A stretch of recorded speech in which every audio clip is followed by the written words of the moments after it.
Di dasar jurang yang gelap, sebuah mobil mewah ditemukan hancur. Pengemudinya selamat, namun istrinya, seorang janda kaya raya, lenyap tanpa jejak. Laporan resmi menyebutnya kecelakaan, tapi data perbankan mengungkap sebuah rahasia besar. 50 miliar rupiah berpindah tangan sesaat sebelum tragedi. Apakah ini akhir yang tragis dari sebuah romansa? Atau awal dari sebuah skenario kejahatan yang direncanakan dengan sempurna? Ini adalah kisah tentang topeng cinta, manipulasi psikologis, dan pelarian seorang wanita yang mempertaruhkan segalanya untuk merebut kembali hidupnya dari seorang predator berkedok pangeran. Assalamualaikum warahmatullahi wabarakatuh. Sebelum kita lanjutkan ceritanya, saya ingin mengucapkan terima kasih bagi Anda yang sudah subscribe channel ini, dan yang belum subscribe, silahkan di-subscribe dulu agar tidak ketinggalan cerita-cerita menarik lainnya. Pada kesempatan kali ini, saya akan membawakan sebuah kisah lengkap yang akan membawa kita masuk ke dalam investigasi mendalam terhadap hubungan Arini Wulandari dan suaminya, Bima Saputra. Kita akan mengungkap bagaimana cinta bisa dijadikan senjata untuk menguras harta, bagaimana kekerasan tak selalu meninggalkan luka yang terlihat, dan bagaimana seorang korban menemukan cara yang luar biasa untuk membalikan keadaan. Tanpa berlama-lama lagi, mari kita mulai ceritanya. Pada dini hari tanggal 14 April 2024, deru sirene memecah keheningan sejuk di jalur pegunungan puncak. Di dasar sebuah jurang yang curam, sebuah mobil sport mewah berwarna perak metalik teronggok. Rangkanya remuk menjadi abstraksi logam yang tragis. Tim evakuasi melaporkan pengemudinya, seorang pria bernama Bima Saputra, berhasil diselamatkan. Ajaibnya, ia hanya menderita beberapa luka ringan dan syok. Namun, ada satu orang yang hilang. Istrinya, sosialita dan pebisnis terkemuka Arini Wulandari, lenyap dari lokasi kejadian tanpa meninggalkan jejak apapun. Pernyataan resmi dari Bima Saputra, yang dirilis melalui kuasa hukumnya 24 jam kemudian, menggambarkan sebuah pertengkaran rumah tangga yang memuncak dalam sebuah keputusan impulsif dari Arini untuk meninggalkan mobil sesaat sebelum kecelakaan terjadi. Ia melukiskan potret seorang suami yang berduka dan kebingungan, memohon privasi di tengah tragedi yang menimpa keluarganya. Bagi publik, narasi ini seolah masuk akal. Arsip digital melukiskan gambaran yang nyaris sempurna. Rangkaian foto dan video singkat dari akun media sosial Arini Wulandari dan Bima Saputra selama setahun terakhir menampilkan sebuah romansa modern yang patut ditiru. Liburan di pesisir Amalfi, pesta ulang tahun mewah di sebuah gria tawang di Jakarta, hingga wawancara eksklusif dengan majalah gaya hidup yang memuat profil mereka sebagai pasangan berpengaruh. Namun, di balik fasad yang dikurasi dengan saksama itu, sebuah rekaman berbeda mulai muncul. Dewi, yang telah bersahabat dengan Arini selama lebih dari 15 tahun, memberikan kesaksian pertama dalam sebuah wawancara yang direkam di kediamannya yang tenang. Matanya menatap kosong ke kejauhan. Di balik semua senyum itu, ujarnya dengan suara pelan namun tegas, "Saya tahu ada yang tidak beres." Arini mulai menjauh beberapa bulan terakhir. Dia bukan lagi Arini yang saya kenal. Ada ketakutan di matanya yang tidak pernah saya lihat sebelumnya. Keraguan ini bukan sekadar firasat. 3 hari sebelum kecelakaan yang dilaporkan itu, sebuah dokumen perbankan menunjukkan anomali yang signifikan. Sebuah transaksi tunggal tercatat keluar dari salah satu rekening pribadi Arini Wulandari. Jumlahnya tidak main-main, 50 miliar rupiah. Dana tersebut ditransfer ke sebuah perusahaan investasi yang baru terdaftar dengan nama Global Ventura Capital. Seorang analis keuangan yang meninjau dokumen transaksi tersebut memberikan pernyataan yang mengerikan. Perusahaan penerima dana ini fiktif. Jejaknya mengarah pada rekening pribadi yang dibuka dengan identitas palsu di luar negeri. Ini bukan investasi, ini adalah skema pencucian uang yang dirancang dengan sangat rapi. Untuk memahami kemana uang itu pergi, investigasi harus berbalik arah, menelusuri dari mana asalnya. Bukan hanya asal rekening, tapi asal dari pria yang namanya tercatat sebagai suami Arini Wulandari. Penelusuran jejak digital Bima Saputra sebelum pertemuannya dengan Arini membuka sebuah arsip yang kontras. Foto-foto lama dari akun media sosialnya yang tidak terawat menunjukkan seorang pemuda dengan kehidupan yang jauh dari kemewahan. Perubahan drastis terjadi sekitar 2 tahun lalu. Profilnya mulai dipenuhi citra kemewahan, bahkan sebelum ia secara resmi tampil bersama Arini. Pola ini ternyata tidak unik. Seorang narasumber kunci, mantan kekasih Bima yang identitasnya kami samarkan demi keamanannya, setuju untuk memberikan kesaksian. Dalam sebuah wawancara audio yang suaranya telah diubah, ia menceritakan sebuah kisah yang familiar. Polanya selalu sama, ungkapnya.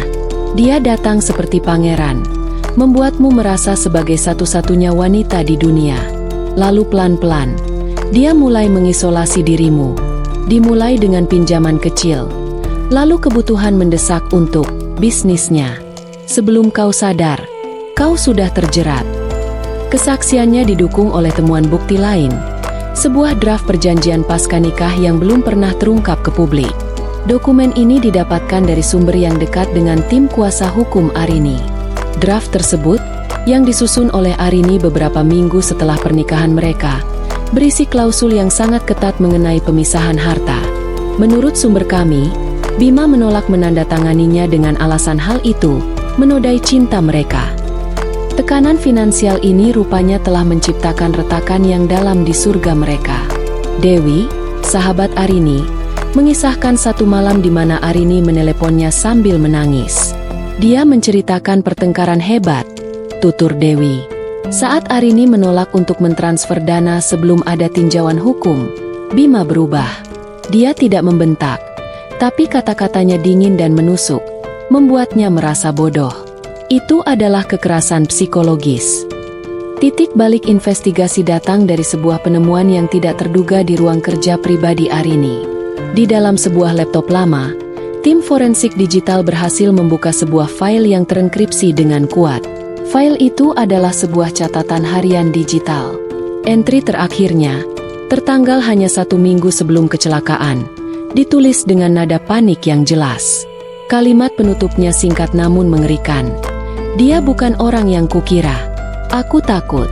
Aku harus keluar dari sini. Tapi bagaimana? Semua asetku terikat padanya. Catatan harian itu membuktikan bahwa Arini Wulandari sadar dirinya dalam bahaya. Jawabannya ditemukan bukan dari data digital, melainkan dari sebuah objek fisik yang nyaris terabaikan. Di dalam kompartemen tersembunyi sebuah tas tangan, alat perekam suara digital mini ditemukan. Isinya adalah satu file audio berdurasi 17 menit, direkam pada malam kecelakaan. Suara Arini terdengar tenang dan dingin. Semua sudah selesai, Bima, katanya.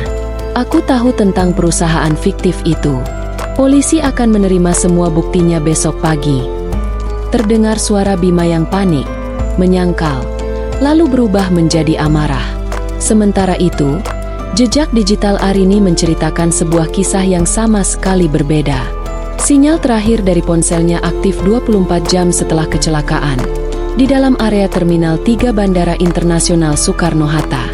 Data itu dikonfirmasi oleh temuan berikutnya yang lebih mengguncang. Menurut catatan resmi dari Direktorat Jenderal Imigrasi, satu orang penumpang bernama Arini Wulandari telah menaiki penerbangan menuju Amsterdam. Dia pergi seorang diri. Rekonstruksi investigasi pun berubah total. Kecelakaan itu bukan upaya pembunuhan, melainkan sebuah panggung rekayasa yang dirancang oleh Arini sendiri. Ia memancing konfrontasi, membuat Bima panik. Di sebuah tikungan yang telah ia perhitungkan, saat mobil melambat, ia melompat keluar ke dalam kegelapan, membiarkan Bima seorang diri mengemudikan mobil menuju jurang. Uang 50 miliar rupiah itu bukanlah hasil penipuan Bima. Itu adalah uang yang ditarik sendiri oleh Arini, dana darurat untuk pelariannya. Dalam sebuah wawancara terakhir, Bima Saputra dihadapkan dengan semua bukti tersebut. Awalnya ia tersenyum, menyebutnya fiksi. Namun saat rekaman suara dari mobil diputar, senyumnya memudar. Ketika data penerbangan Arini ditunjukkan, rahangnya mengeras. Ekspresi Bima berubah menjadi kekalahan yang dingin. Dia menatap lurus ke kamera. Tawa sinis keluar dari bibirnya. Jadi dia berhasil? Wanita pintar, katanya pelan. Tapi dia lupa satu hal. Saya tahu di mana keluarganya tinggal. Ancaman terselubung yang diucapkan Bima Saputra menjadi kesalahan fatalnya yang terakhir. Pernyataan itu yang direkam dalam wawancara, dianggap serius oleh pihak berwenang. 2 hari kemudian, Bima ditangkap di lobi Hotel Bintang 5. Namun, dakwaan yang menjeratnya bukanlah terkait hilangnya Arini, melainkan serangkaian kejahatan finansial, penipuan, penggelapan dana, dan pencucian uang dalam skala masif. Kisah Arini Wulandari membuka diskursus publik tentang bentuk kekerasan yang tak terlihat. Seorang psikolog forensik menjelaskan fenomena ini. Kita berbicara tentang kendali koersif atau coercive control. Jelasnya, ini adalah pola tindakan intimidasi dan isolasi yang merampas kebebasan korban. Pelaku seperti Bima tidak perlu mengangkat tangan, karena mereka menghancurkan jiwa korbannya secara perlahan. Langkah ekstrim yang diambil Arini seringkali merupakan satu-satunya jalan keluar. Kabar ini meledak di media. Montase klip berita televisi dan tajuk utama media daring silih berganti. Opini publik terbelah. Ada yang memuji Arini sebagai pahlawan cerdas, namun tidak sedikit pula yang menyalahkannya, menuduhnya melakukan rekayasa yang tidak perlu. Di tengah kebisingan itu, sebuah pesan sunyi tiba di kotak masuk Dewi. Sebuah email dari Arini. "Dewi, aku aman," tulisnya. "Terima kasih telah menjadi suaraku. Aku tidak lari karena takut. Aku pergi untuk memulai lagi. Jangan biarkan dia merenggut suara wanita lain." Pesan itu menjadi kekuatan baru bagi Dewi. Namun, saat proses hukum terhadap Bima mulai berjalan, sebuah temuan baru yang meresahkan muncul dari puing-puing mobil. Di tengah pemeriksaan ulang terhadap sasis yang hangus, tim forensik menemukan sebuah anomali. Sebuah perangkat kecil, bukan komponen standar pabrikan, ditemukan melekat di dekat sistem pengereman. Perangkat itu diidentifikasi sebagai kombinasi dari pengacau sinyal GPS dan aktuator rem jarak jauh. Bukti finansial telah menghancurkan alibi moral Bima. Kini, bukti fisik ini berpotensi mengubah seluruh narasi, dari kasus penipuan menjadi dugaan percobaan pembunuhan berencana. Penemuan perangkat aktuator rem mengubah total arah persidangan. Tim kuasa hukum Bima berargumen bahwa alat itu tidak relevan, karena Arini terbukti tidak berada di dalam mobil. Namun, jaksa penuntut umum menyajikan sebuah teori yang lebih mengerikan. Perangkat itu, menurut mereka, adalah rencana B milik Bima. Sebuah polis asuransi jiwa atas nama Arini senilai ratusan miliar rupiah, dengan Bima sebagai penerima manfaat tunggal, menjadi bukti kunci. Argumen jaksa sangat jelas. Jika Arini tidak berhasil melarikan diri, Bima telah menyiapkan cara lain untuk memastikan kecelakaan itu terjadi. Kombinasi bukti kejahatan finansial dengan bukti niat untuk melakukan kejahatan fisik sudah cukup. Majelis hakim akhirnya mengetuk palu. Bima Saputra divonis bersalah atas semua dakwaan, termasuk percobaan pembunuhan berencana, dan dijatuhi hukuman penjara maksimal. Saat vonis dibacakan, kamera menyorot wajahnya. Tidak ada penyesalan, tidak ada amarah, hanya kekosongan dingin. Kasus itu ditutup, tetapi gema dari cerita Arini baru saja dimulai. Terinspirasi oleh email dari sahabatnya, Dewi mendedikasikan hidupnya untuk sebuah tujuan baru. 6 bulan setelah putusan sidang, ia secara resmi meluncurkan sebuah lembaga nirlaba, Yayasan Wulandari. Yayasan ini bertujuan memberikan bantuan hukum dan dukungan psikologis gratis bagi para korban kekerasan finansial. Kisah Arini Wulandari menjadi sebuah studi kasus yang pahit tentang bagaimana kekayaan tidak dapat membeli keamanan. Namun, di atas segalanya, ini adalah kisah tentang ketahanan, tentang seorang wanita yang, ketika didorong ke tepi jurang, memilih untuk tidak jatuh, melainkan belajar terbang. Kekuatan sejati adalah keberanian untuk merebut kembali kendali atas hidup dan menulis babak baru. Adegan penutup bukanlah gambar Bima di balik jeruji besi, melainkan sebuah adegan sederhana di kantor Yayasan Wulandari. Dewi membuka laptopnya, dan satu pesan baru muncul di bagian atas. Pengirim, Arini Wulandari. Subjek pesannya singkat, proposal proyek pertama. Di layar hitam, sebuah teks putih muncul sebagai penutup. Setelah kasus Bima Saputra dipublikasikan, laporan kasus kekerasan finansial domestik di Indonesia meningkat sebesar 300%. Suara Arini, akhirnya, didengar oleh banyak orang. Pada akhirnya, Bima Saputra harus mempertanggungjawabkan semua kejahatannya di balik jeruji besi, sementara Arini Wulandari, dari kejauhan, berhasil memulai lembaran baru dalam hidupnya. Kisah ini mengajarkan kita pelajaran yang sangat penting, bahwa kekerasan tidak selalu meninggalkan luka fisik. Manipulasi finansial dan psikologis sama berbahayanya, dan kekuatan terbesar adalah keberanian untuk berkata, "Cukup," dan merebut kembali kendali atas narasi hidup kita sendiri.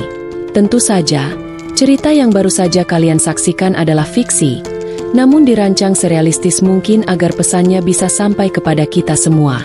Saya ingin mengucapkan terima kasih yang tulus kepada kalian yang sudah setia menonton hingga akhir. Jika kalian menikmati ceritanya, jangan lupa untuk menekan tombol like dan subscribe. Saya juga sangat ingin mendengar pendapat kalian di kolom komentar. Pelajaran apa yang paling berkesan dari kisah Arini? Atau bagian mana yang menjadi favorit kalian? Sampai jumpa di cerita berikutnya.